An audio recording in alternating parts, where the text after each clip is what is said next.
ಎಷ್ಟೋ ದಂಪತಿಗಳು ಇವತ್ತು ಜೀವನದಲ್ಲಿ ಹೊಂದಾಣಿಕೆ ಆಗಲಿ ಡಿವೋರ್ಸ್ ಮೆಟ್ಲೆತ್ತಿರ್ತಾರೆ, ಕೋರ್ಟ್ ಮೆಟ್ಲೆತ್ತಿ ಡಿವೋರ್ಸ್ ಆಗ್ಲಿಕ್ಕೆ ಹೊರಟಿರ್ತಾರೆ. ಎಷ್ಟು ಪ್ರಯತ್ನ ಪಟ್ಟರು ಆಗ್ತಾ ಇರಲ್ಲ. ವ್ಯರ್ಥವಾಗಿ ಇವತ್ತು ಕಾನೂನಿನ ಸಮರವನ್ನು ಮಾಡ್ತಾ ಇರ್ತಕ್ಕಂಥದ್ದು. ಸ್ವತಃ ಅವರ ಜಾಗ, ಜಮೀನು, ಆಸ್ತಿ ಪಾಸ್ತಿ ವ್ಯಾಜ್ಯಗಳಿಂದ ಕೊರಗ್ತಾ ಇರ್ತಕ್ಕಂಥದ್ದು. ಅವ್ರದ್ದು ಆಸ್ತಿ ಪಾಸ್ತಿಗಳಿದ್ದರೂ ಕೂಡ ಅವರು ಅದನ್ನು ಅನುಭವಿಸೋಕ್ಕಾಗದೆ ವ್ಯರ್ಥ ತೊಂದರೆಗಳನ್ನು ಮಾಡಿಕೊಳ್ತಾರೆ. ಒಂದು ಸಣ್ಣ ಸೈಟ್ ಇದೆ, ಅಲ್ಲೊಂದು ಮನೆ ಕಟ್ಕೋಬೇಕು ಅನ್ನುವಂತಹ ಆಸೆ. ಆದರೆ ಆ ಸೈಟು ಇನ್ನೂ ಸಹ ಅವ್ರ ಹೆಸರಿಗಾಗದೆ ನಾನಾ ವ್ಯಾಜ್ಯಗಳಲ್ಲಿ ಕುಂತಿರ್ತಕ್ಕಂಥದ್ದು. ಇವತ್ತು ಪ್ರಾಮಾಣಿಕವಾಗಿ ನಿಮ್ಮದು ನ್ಯಾಯ ಇದ್ದರೂ ಕೂಡ ಏನಾಗ್ತಾ ಇರ್ತದೆ, ಒಂದಲ್ಲ ಒಂದು ರೀತಿಯಾದಂತಹ ಅಡೆತಡೆಗಳಾಗಿ ಬರೀ ಡಿಲೇ ಆಗ್ತಾ ಹೋಗ್ತಾ ಇರುತ್ತೆ. ಇದ್ರೆ ನೀವು ಪ್ರಾಮಾಣಿಕವಾಗಿದ್ದು, ನಿಮ್ಮಲ್ಲಿ ಸತ್ಯ ಧರ್ಮ ಇದ್ದು, ನೀವು ಕಾನೂನು ಪ್ರಕಾರವಾಗಿ ಎಲ್ಲ ಲೀಗಲ್ ಆಗಿತ್ತು ಇದ್ದು ನಿಮಗೆ ನ್ಯಾಯ ಸಿಗ್ತಾ ಇಲ್ಲ ಅನ್ನುವಂತಹ ವ್ಯವಸ್ಥೆಯಲ್ಲಿರುವಂಥವ್ರಿಗೆ ಈ ಕೆಲವೊಂದಷ್ಟು ತಂತ್ರಗಳಿಂದ ಅದ್ಭುತವಾದಂತಹ ಜಯ, ಸಕ್ಸಸ್ಸನ್ನು ಕಾಣುವಂತಹ ಒಂದು ಅದ್ಭುತವಾದಂತಹ ತಂತ್ರವನ್ನು ನಾನು ಈ ಒಂದು ವಿಡಿಯೋದ ಮೂಲಕ ಹೇಳಲಿಕ್ಕೆ ಇಷ್ಟಪಡ್ತಾ ಇದ್ದೀನಿ. ನಮಸ್ತೆ ವೀಕ್ಷಕರೇ, ನಾನು ನಿಮ್ಮ ಮೈಸೂರಿನ ಶ್ರೀನಿವಾಸನ್. ವೀಕ್ಷಕರೇ, ಇವತ್ತು ಸಾಮಾನ್ಯವಾಗಿ ಎಷ್ಟೋ ಜನಗಳು ವ್ಯರ್ಥವಾಗಿ ಇವತ್ತು ಕಾನೂನಿನ ಸಮರವನ್ನು ಮಾಡ್ತಾ ಇರ್ತಕ್ಕಂಥದ್ದು. ಏನಾಗ್ತಾ ಇರ್ತದೆ, ಇವತ್ತು ಸ್ವತಃ ಅವರ ಜಾಗ, ಜಮೀನು, ಆಸ್ತಿ ಪಾಸ್ತಿ ವ್ಯಾಜ್ಯಗಳಿಂದ ಕೊರಗ್ತಾ ಇರ್ತಕ್ಕಂಥದ್ದು. ಅವ್ರದ್ದು ಆಸ್ತಿ ಪಾಸ್ತಿಗಳಿದ್ದರೂ ಕೂಡ ಅವರು ಅದನ್ನು ಅನುಭವಿಸೋಕ್ಕಾಗದೆ ವ್ಯರ್ಥ ತೊಂದರೆಗಳನ್ನು ಮಾಡಿಕೊಳ್ತಾರೆ. ಯಾಕಂದರೆ ಒಂದು ಸಣ್ಣ ಸೈಟ್ ಇದೆ, ಅಲ್ಲೊಂದು ಮನೆ ಕಟ್ಕೋಬೇಕು ಅನ್ನುವಂತಹ ಆಸೆ. ಆದರೆ ಆ ಸೈಟು ಇನ್ನೂ ಸಹ ಅವ್ರ ಹೆಸರಿಗಾಗದೆ ನಾನಾ ವ್ಯಾಜ್ಯಗಳಲ್ಲಿ ಕುಂತಿರ್ತಕ್ಕಂಥದ್ದು. ಈ ವ್ಯಾಜ್ಯಗಳಿಂದ ತಿರುಗಾಟ ಮಾಡಿ ಮಾಡಿ ಒಂದು ಕಾನೂನಿನ ಸಮರ ಅಂತ ಹೋದಾಗ ಅದು 1 ವರ್ಷ ಆಗುತ್ತೋ, 2 ವರ್ಷ ಆಗುತ್ತೋ, 3 ವರ್ಷ ಆಗುತ್ತೋ ಗೊತ್ತಿಲ್ಲ. ಸುಮ್ಮನೆ ಅಲಿಲೇಬೇಕು, ಅವರು ಅಲಿಬೇಕು, ಇವರು ಅಲಿಬೇಕು. ಈ ಕಡೆ ಅವ್ರ ಕಡೆಗೂ ಆದಂಗಲ್ಲ, ಈ ಕಡೆ ಇವ್ರ ಕಡೆಗೂ ಆದಂಗಲ್ಲ. ಆಮೇಲೆ ಮುಖ್ಯವಾಗಿ ಏನಾಗ್ತದೆ, ಇವತ್ತು ಪ್ರಾಮಾಣಿಕವಾಗಿ ನಿಮ್ಮದು ನ್ಯಾಯ ಇದ್ದರೂ ಕೂಡ ಏನಾಗ್ತಾ ಇರ್ತದೆ, ಒಂದಲ್ಲ ಒಂದು ರೀತಿಯಾದಂತಹ ಅಡೆತಡೆಗಳಾಗಿ ಬರೀ ಡಿಲೇ ಆಗ್ತಾ ಹೋಗ್ತಾ ಇರುತ್ತೆ. ಬರೀ ನಿಮಗೆ ಒಂದು ಡೇಟ್ ಕೊಡ್ತಾ ಇರ್ತಾರೆ, ಕಳಿಸ್ತಾ ಇರ್ತಾರೆ, ಬರಬೇಕು ಹೋಗಬೇಕು, ಇದೇ ಆಗ್ತಾ ಇರ್ತದೆ. ವ್ಯಾಜ್ಯಗಳು ನೋಡಿ, ಸಾಮಾನ್ಯವಾಗಿ ನಾನು ಇವತ್ತೊಂದು ದಿನ ಏನು ಹೇಳ್ತಾ ಇದ್ದೀನಿ, ಈ ಕಾನೂನಾತ್ಮಕವಾದಂತಹ ಕೋರ್ಟ್ ಕೇಸ್, ನ್ಯಾಯಾಲಯದಲ್ಲಿ ಯಾವುದೇ ಥರದ ದಾವೆ ಮೊಕದ್ದಮೆಗಳಿದ್ದರೆ ಆ ಒಂದು ಕೋರ್ಟ್ ಕೇಸು ನಿಮಗೆ ಪ್ರಾಮಾಣಿಕವಾಗಿ ನಿಮಗೆ ನ್ಯಾಯ ಅನ್ನೋದಿದ್ದರೆ, ನೀವು ಪ್ರಾಮಾಣಿಕವಾಗಿದ್ದು, ನಿಮ್ಮಲ್ಲಿ ಸತ್ಯ ಧರ್ಮ ಇದ್ದು, ನೀವು ಕಾನೂನು ಪ್ರಕಾರವಾಗಿ ಎಲ್ಲ ಲೀಗಲ್ ಆಗಿತ್ತು ಇದ್ದು ನಿಮಗೆ ನ್ಯಾಯ ಸಿಗ್ತಾ ಇಲ್ಲ ಅನ್ನುವಂತಹ ವ್ಯವಸ್ಥೆಯಲ್ಲಿರುವಂಥವ್ರಿಗೆ ಈ ಕೆಲವೊಂದಷ್ಟು ತಂತ್ರಗಳಿಂದ ಅದ್ಭುತವಾದಂತಹ ಜಯ, ಸಕ್ಸಸ್ಸನ್ನು ಕಾಣುವಂತಹ ಒಂದು ಅದ್ಭುತವಾದಂತಹ ತಂತ್ರವನ್ನು ನಾನು ಈ ಒಂದು ವಿಡಿಯೋದ ಮೂಲಕ ಹೇಳಲಿಕ್ಕೆ ಇಷ್ಟಪಡ್ತಾ ಇದ್ದೀನಿ ವೀಕ್ಷಕರೇ. ಹಾಗಾಗಿ ಯಾರು ಕೂಡ ಸ್ಕಿಪ್ ಮಾಡದೆ ಸಂಪೂರ್ಣವಾಗಿ ಈ ಒಂದು ವಿಡಿಯೋವನ್ನು ನೋಡಿ ಅಂತ ಹೇಳಕ್ಕೆ ಇಷ್ಟಪಡ್ತೀನಿ. ಬರೀ ಇದೊಂದೇ ಅಲ್ಲ ವೀಕ್ಷಕರೇ, ಇವತ್ತು ಜಾಗ, ಜಮೀನು, ಆಸ್ತಿ ಪಾಸ್ತಿ ಇದ್ರ ಬಗ್ಗೆ ಒಂದೇ ಅಲ್ಲ. ಸಾಮಾನ್ಯವಾಗಿ ಎಷ್ಟೋ ದಂಪತಿಗಳು ಇವತ್ತು ಜೀವನದಲ್ಲಿ ಹೊಂದಾಣಿಕೆ ಆಗಲಿ ಡಿವೋರ್ಸ್ ಮೆಟ್ಲೆತ್ತಿರ್ತಾರೆ, ಕೋರ್ಟ್ ಮೆಟ್ಲೆತ್ತಿ ಡಿವೋರ್ಸ್ ಆಗ್ಲಿಕ್ಕೆ ಹೊರಟಿರ್ತಾರೆ. ಎಷ್ಟು ಪ್ರಯತ್ನ ಪಟ್ಟರು ಆಗ್ತಾ ಇರಲ್ಲ. ಕೆಲವೊಂದು ಬಾರಿ ಏನಾಗುತ್ತೆ, ಉದ್ಯೋಗದಲ್ಲಿ ಆಗಿರ್ತಕ್ಕಂತಹ ತೊಂದರೆಗಳನ್ನು ಸರಿಪಡಿಸ್ಕೊಳ್ಳಿಕ್ಕೋಸ್ಕರ ಕಾನೂನಿನ ಮೊರೆ ಹೋಗಿರ್ತಾರೆ, ಅಲ್ಲೂ ಕೂಡ ತೊಂದರೆಗಳಾಗ್ತಾ ಇರುತ್ತೆ. ಎಷ್ಟೋ ಅಧಿಕಾರಿಗಳಿಗೆ ಪ್ರಾಮಾಣಿಕವಾಗಿ ಅವರು ದುಡಿದಿರತಕ್ಕಂತಹ ಹಣ ಬಂದಿರೋದಿಲ್ಲ, ಅದಕ್ಕೋಸ್ಕರ ಕಾನೂನಿನ ಮೆಟ್ಲತ್ತಿರ್ತಾರೆ. ಎಷ್ಟೋ ಜನಗಳಿಗೆ ವಾಹನಾದಿ ಇತ್ಯಾದಿಗಳಿಂದಾಗಿ ಗಂಡಾಂತರಗಳಾಗಿ ಅಲ್ಲಿ ಪ್ರಾಮಾಣಿಕವಾದಂತಹ ಪರಿಹಾರ ಸಿಗದೆ ಒಂದಷ್ಟು ಪರಿಹಾರಗಳಿಗೋಸ್ಕರ ಕಾನೂನಿನ ಮೆಟ್ಲೇರಿರ್ತಾರೆ. ಹೀಗೆ ನಾನಾ ಮೂಲಗಳಿಂದ ತೊಂದರೆಗಳಿಗೆ ಒಳಗಾಗಿ ಕಾನೂನಿನ ಮೆಟ್ಲೇರಿರ್ತಾರೆ. ಮೆಟ್ಲು ಏರಿದ್ದು ಬಟ್ ಯಾವುದೇ ಕಾರಣಕ್ಕೂ ಒಂದು ರೀತಿಯಲ್ಲೂ ಅನುಕೂಲ ಆಗ್ತಾ ಇಲ್ಲ. ಬರೀ ಹಣ ತೊಗೊಂಡೋಗಿ ಸುರಿಯೋದೇ ಆಗ್ತಾಯಿದೆ, ಕೋರ್ಟ್ಗೆ ಕೊಡೋದಾಗ್ತಾಯಿದೆ, ಕೋರ್ಟ್ ಫೀಸ್ ಕಟ್ಟಬೇಕು, ಲಾಯರ್ಗೆ ಸಂಭಾವನೆ ಕೊಡಬೇಕು, ಇದೇ ಆಗ್ತಾಯಿದೆ ಹೊರತು ಪ್ರಾಮಾಣಿಕವಾಗಿ ನಿಮಗೊಂದು ಒಳ್ಳೆಯ ನ್ಯಾಯ ಅಂತಕ್ಕಂಥದ್ದು ಸಿಗ್ತಾ ಇಲ್ಲ. ಅಥವಾ ನಿಮ್ಮ ಕೇಸು ನಿಮಗೆ ಶೀಘ್ರವಾಗಿ ಮುಗಿದು ಸಕ್ಸಸ್ ಅನ್ನೋದು ನಿಮಗೆ ಸಿಗ್ತಾ ಇಲ್ಲ. ನಿಮ್ಮ ಆಸ್ತಿ ನಿಮ್ಮ ಪಾಲಿಗೆ ಆಗ್ತಾ ಇಲ್ಲ, ರೆಕಾರ್ಡ್ಗಳು ಕ್ರಿಯೇಟ್ ಆಗ್ತಾ ಇಲ್ಲ. ಮತ್ತು ಏನಾಗ್ತಾಯಿದೆ, ಕೆಲವೊಂದು ಬಾರಿ ಏನಾಗ್ತದೆ, ವ್ಯರ್ಥ ಸುಖ ಸುಮ್ಮನೆ ಯಾರೋ ಏನೋ ಗೊತ್ತೇ ಇಲ್ಲ, ಸುಮ್ಮನೆ ಬಂದು ಜಾಗ ನಂದು ಅಂತ ಕೇಸ್ ಹಾಕ್ಬಿಡ್ತಕ್ಕಂಥದ್ದು. ಸೊ ಈ ರೀತಿಯಾಗಿ ಕೂಡ ಏನಾಗುತ್ತೆ, ನಾವು ಏನೋ ಮನೆ ಕಟ್ಟಬೇಕು, ಬಂದು ಮಧ್ಯದಲ್ಲಿ ನಿಂತ್ಕೊಂಡು ಬಿಡ್ತಕ್ಕಂಥದ್ದು.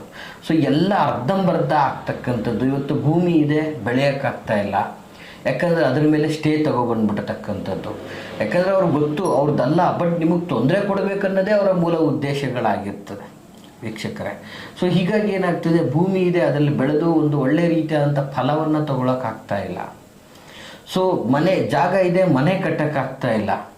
ಸೊ ಪ್ರಾಮಾಣಿಕವಾಗಿ ನ್ಯಾಯ ನನ್ನ ಕಡೆ ಇದೆ, ಒಂದಷ್ಟು ಅಪಘಾತ ಆಗಿದೆ, ನ್ಯಾಯ ನನ್ನ ಕಡೆ ಇದೆ, ಯಾವ ಕಡೆಯಿಂದನೂ ನನಗೆ ಆರ್ಥಿಕವಾಗಿ ಸಪೋರ್ಟ್ ಇಲ್ಲ. ಪ್ರಾಮಾಣಿಕವಾಗಿ ದುಡ್ದಿದ್ದೀನಿ ಒಂದು ಸಂಸ್ಥೆಯಲ್ಲಿ, ನನಗೆ ಆ ಸಂಸ್ಥೆಯ ಒಂದು ಹಿರಿಯರು ಮತ್ತು ಸಹೋದ್ಯೋಗಿಗಳಿಂದ ಅನ್ಯಾಯ ಆಗಿದೆ, ನನ್ನ ಮೇಲೆ ಸುಮ್ಮನೆ ಎಲಿಗೇಷನ್ ಮಾಡಿದ್ದಾರೆ. ಸೊ ಆ ಎಲಿಗೇಷನಿಂದ ವಾಪಸ್ ಬರೋಕ್ಕಾಗ್ತಾ ಇಲ್ಲ, ನನಗೆ ತೇಜೋವಧೆ ಆಗ್ತಾ ಇದೆ, ಅವಮಾನಗಳಾಗಿದೆ. ಸೊ ಅದನ್ನು ಕಾನೂನಾತ್ಮಕವಾಗಿ ಹೋದರೂ ನನಗೆ ಸೂಕ್ತ ನ್ಯಾಯ ಸಿಗ್ತಾ ಇಲ್ಲ ಅನ್ನುವಂತಹ ವ್ಯವಸ್ಥೆ ಒಂದು ಕಡೆ. ಮತ್ತು ಎಷ್ಟೇ ಒಂದು ಪ್ರಯತ್ನ ಪಟ್ಟರೂ ಕೂಡ ದಂಪತಿಗಳಿಗೆ ಒಂದು ಡೈವರ್ಸನ್ನು ಸಿಗ್ತಾ ಇಲ್ಲ, ವಿವಾಹ ವಿಚ್ಛೇದನ ಆಗ್ತಾ ಇಲ್ಲ. ನಾನು ನನ್ನೊಟ್ಟಿಗೆ ಬದುಕದೇ ಇರತಕ್ಕಂಥವ್ರು ಕಟ್ಕೊಂಡು ನಾನೇನು ಮಾಡಲಿ, ನಾವು ಮ್ಯೂಚುವಲಿ ಅಂಡರ್ಸ್ಟ್ಯಾಂಡಿಂಗಿಂದ ಡಿವೋರ್ಸ್ ಆಗ್ತಾ ಇದ್ದೀವಿ, ಬೇಗ ಆಗ್ತಾ ಇಲ್ಲ ನಮ್ಮ ಕೆಲಸ ಅಂತಕ್ಕಂಥದ್ದು. ನೋಡಿ, ಹೀಗೆ ಹತ್ತಾರು ವಿಧದಲ್ಲಿ ಕಾನೂನಾತ್ಮಕವಾದಂತಹ ಸಮರಗಳು. ಈ ಸಮರಗಳಿಂದ ಓಡಾಡಿ ತುಂಬಾ ನೋವನ್ನು ಅನುಭವಿಸಿ ಧನನಾಶ ಆಗಿ ಗೊಂದಲಕ್ಕೆ ಗುರಿಯಾಗಿದ್ದರೆ ವೀಕ್ಷಕರೇ, ಇದು ಬಹಳ ಅತಿ ಸರಳವಾದಂತಹ ತಂತ್ರ ಪ್ರಯೋಗ. ಈ ತಂತ್ರ ಪ್ರಯೋಗದಿಂದ ಖಂಡಿತವಾಗಿಯೂ ನೀವು ಯಾವುದೇ ಥರದ ಕಾನೂನಾತ್ಮಕ ಹೋರಾಟಗಳನ್ನು ಮಾಡ್ತಾ ಇದ್ದರೆ, ಯಾವುದೇ ಥರದ ಮೊಕದ್ದಮೆಗಳಲ್ಲಿ ಜಯವನ್ನು ಸಾಧಿಸಬೇಕು ಅಂತಿದ್ದರೆ ಈ ತಂತ್ರವನ್ನು ಮಾಡಿ ಖಂಡಿತವಾಗಿ ಜಯ ನಿಮಗೆ ಸಿಗುತ್ತೆ. ಆದರೆ ಪ್ರಾಮಾಣಿಕರಾಗಿದ್ದು ನಿಮ್ಮ ಪರವಾಗಿ ನ್ಯಾಯ ಇರಬೇಕು, ಎಲ್ಲವೂ ನೀವು ಅಲ್ಲಿ ಸಾತ್ವಿಕರಾಗಿರಬೇಕು, ನೀವು ನಿರಪರಾಧಿಗಳಾಗಿರಬೇಕು. ಸೊ ಇವೆಲ್ಲ ರೀತಿಯಲ್ಲಿ ನಿಮ್ಮಲ್ಲಿ ಇದ್ದು ನಿಮಗೆ ಆಗ್ತಾ ಇಲ್ಲ ಅನ್ನೋಂತಹ ಸಂದರ್ಭದಲ್ಲಿ ಈ ಥರದ ಒಂದು ತಂತ್ರವನ್ನು ನೀವು ಮಾಡಿ ಖಂಡಿತವಾಗಿಯೂ ನಿಮಗೆ ಇದರಿಂದ ಜಯ ಸಿಗ್ತದೆ.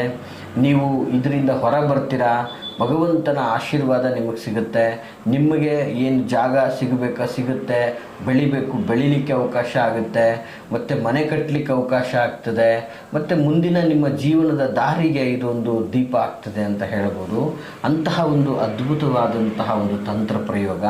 ಏನಪ್ಪ ಅಂತಹ ತಂತ್ರ ಪ್ರಯೋಗ ಅಂತಕ್ಕಂಥದ್ದು ನೋಟ್ ಮಾಡ್ಕೊಳ್ಳಿ ವೀಕ್ಷಕರೇ. ಬಹಳ ಸುಲಭವಾದಂತಹ ತಂತ್ರ ಪ್ರಯೋಗ ಇದು. ಸಾಮಾನ್ಯವಾಗಿ ತುಂಬಾ ಈಸಿ, ಯಾರು ಬೇಕಾದರೂ ಮಾಡುವಂತಹ ಒಂದು ತಂತ್ರ ಆಗಿರ್ತದೆ.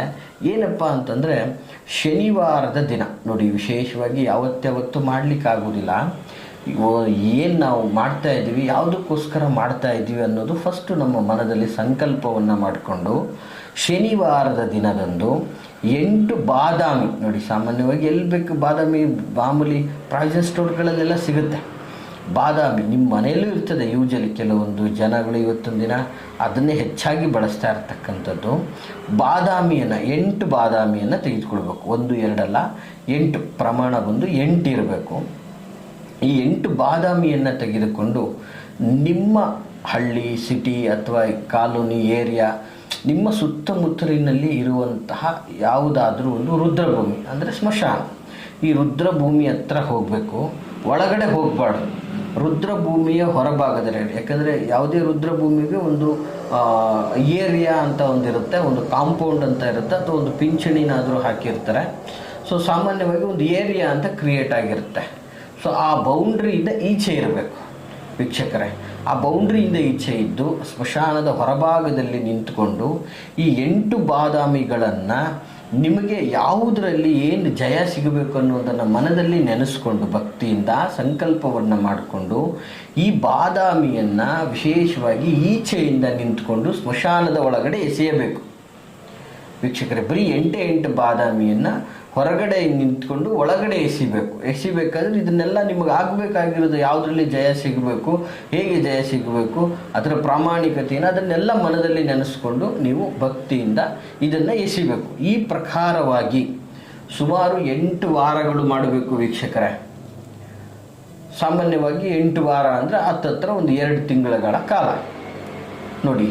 8 ವಾರ 2 ತಿಂಗಳು 8 ವಾರ ಪ್ರತಿ ಶನಿವಾರ ಈ ರೀತಿಯಾಗಿ ನೀವು ಮಾಡುವುದರಿಂದ ಕಡಾಖಂಡಿತವಾಗಿ ನಿಮ್ಮ ಯಾವುದೇ ಥರದ ಕೋರ್ಟ್ ಕೇಸ್, ನ್ಯಾಯಾಲಯದಲ್ಲಿ ವ್ಯಾಜ್ಯ, ದಾವೆ, ಮೊಕದ್ದಮೆ ಯಾವುದೇ ರೀತಿಗಳಿದ್ದರೂ ಕೂಡ ನೀವು ನಿರಪರಾಧಿಗಳಾಗಿ, ಸಾತ್ವಿಕರಾಗಿ, ಮುಗ್ಧರಾಗಿ ನ್ಯಾಯ ನಿಮ್ಮಲ್ಲಿದೆ ಅಂತಂದರೆ ಇಮ್ಮಿಡಿಯೇಟ್ಲಿ ನಿಮಗೆ ಕೋರ್ಟ್ ಆರ್ಡರ್ ಆಗುತ್ತೆ, ನಿಮ್ಮ ಪರವಾಗಿ ಜಯ ಸಿಗುತ್ತೆ, ನಿಮಗೆ ಮತ್ತೆ ಯಾವುದೇ ರೀತಿಯಾದಂಥ ಇಂಜೆಕ್ಷನ್ ಆರ್ಡರ್ ಬರೋದಿಲ್ಲ. ಸೊ ಇದರಿಂದ ನೀವು ಹೊರ ಬರ್ತೀರಾ, ನಿಮ್ಮ ಎಲ್ಲ ಥರದ ಫಲಾನುಭವಗಳನ್ನು ನೀವು ಅನುಭವಿಸುವಂಥ ಸಾಮರ್ಥ್ಯ ನಿಮಗೆ ಸಿಗುತ್ತೆ, ಕಡಾಖಂಡಿತವಾಗಿ ಜಯ ನಿಮ್ಮದಾಗುತ್ತೆ ಅಂತ ಹೇಳಕ್ಕೆ ಇಷ್ಟಪಡ್ತೀನಿ. ಈ ಮಾಹಿತಿ ತಮಗೆ ಇಷ್ಟವಾಗಿದ್ದರೆ ದಯವಿಟ್ಟು ಲೈಕ್ ಮಾಡಿ. ಹಾಗೆ ಯಾರೆಲ್ಲ ಸಂಕಷ್ಟದಲ್ಲಿದ್ದಾರೆ, ಯಾರೆಲ್ಲ ತೊಂದರೆಗೆ ಒಳಗಾಡ್ತಾಯಿದ್ದಾರೆ, ಯಾರೆಲ್ಲ ಕೋರ್ಟು ಕಚೇರಿಯ ಠಾಣೆ ಮೆಟ್ಲನ್ನು ಏರಿ ಅಲ್ಲಾಡ್ತಾ ಇದ್ದಾರೆ ಅಂಥವ್ರಿಗೆ ತಪ್ಪದೇ ಈ ಒಂದು ವಿಡಿಯೋನ ಶೇರ್ ಮಾಡಿ ಅಂತ ಹೇಳ್ತಾ, ಈ ಮಾಹಿತಿ ತಮಗೆಲ್ಲ ಇಷ್ಟವಾಗಿದೆ ಅಂತ ನಾನು ಭಾವಿಸ್ತೀನಿ. ಹಾಗೆ ನಿಮಗೆ ಯಾವುದೇ ಥರದ ಒಂದು ಪ್ರಶ್ನೆಗಳನ್ನು ಕೇಳಬೇಕು ವೈಯಕ್ತಿಕವಾಗಿ ಮತ್ತು ನಮ್ಮನ್ನು ನೇರವಾಗಿ ಭೇಟಿಯಾಗಬೇಕು ಅಂತಂದರೆ ನಾವಿರೋದು ವಿಜಯನಗರ 2ನೇ ಹಂತ KD ಸರ್ಕಲ್, ಮೈಸೂರಲ್ಲಿ ನಮ್ಮ ಕಚೇರಿ ಇರ್ತಕ್ಕಂಥದ್ದು. ಸೊ ಬರುವ ಮುನ್ನ ವಿಡಿಯೋದಲ್ಲಿ ಕಾಣುವಂತಹ ಸಂಖ್ಯೆಗೆ ಕರೆ ಮಾಡಿ ನಿಮ್ಮ ಸಮಯವನ್ನು ಖಚಿತ ಮಾಡಿಕೊಂಡು ಬನ್ನಿ ಅಂತ ಹೇಳ್ತಾ ಎಲ್ರಿಗೂ ಶುಭವಾಗಲಿ. ನಮಸ್ಕಾರ.